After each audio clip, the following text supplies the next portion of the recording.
Hi everyone! Gagawa nga pala tayo ngayon ng short ni Natalie. Meron silang intrams, kaya gagawa tayo ng short niya. Di tayo nakabili. Wala tayong pambili. Kaya gagawa na lang tayo ng short niya. Kasi gawa na rin yung aking makina. Yan. Bibinyagan natin siya ulit. Ilang taon din siyang hindi nagamit.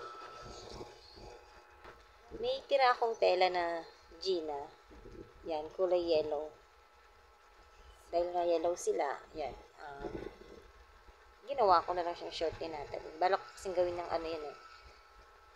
Gawang pong, anong tawag doon? Scrunchy. Gagawin ko sana siyang scrunchy, kaso buti na lang hindi ko siya nagawa. Kasi nga, sira ang makina ko. Kaya, yan. May nagamit tayo. Yung sukat pala niyan, bali sinukat ko lang yung short ni Natalie. Hindi ko na sinukat si Natalie yung short na lang. Yung guide na lang na short. Yung ginaid ko na lang yung short. Yan. Bali, dalawa pala yung ginawa ko. Hindi ko na rin na-videohan yung kulay green.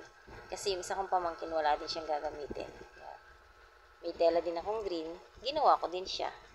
Bali, dalawa sila ni Natalie yung ginawa ko. Isang green, tsaka isang yellow. Ilalagay na natin ng garter. Patapos na tayo.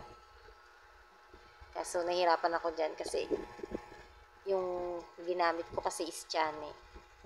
Medyo malapad yung chane, kaya nahirapan yung pagpasok ko ng garter.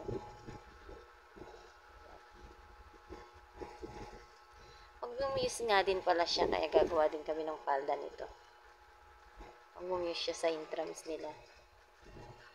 Gagawa tayo ng palda para sa sportswear niya. Yan, gawa na siya. Meron ng short si Natalie para sa 29 sa intrams. Galingan mong magsumba para manalo ka. Ayan na siya. O yan. O, mamodel na niya. O, diba, diba? May pasayaw-sayaw pa.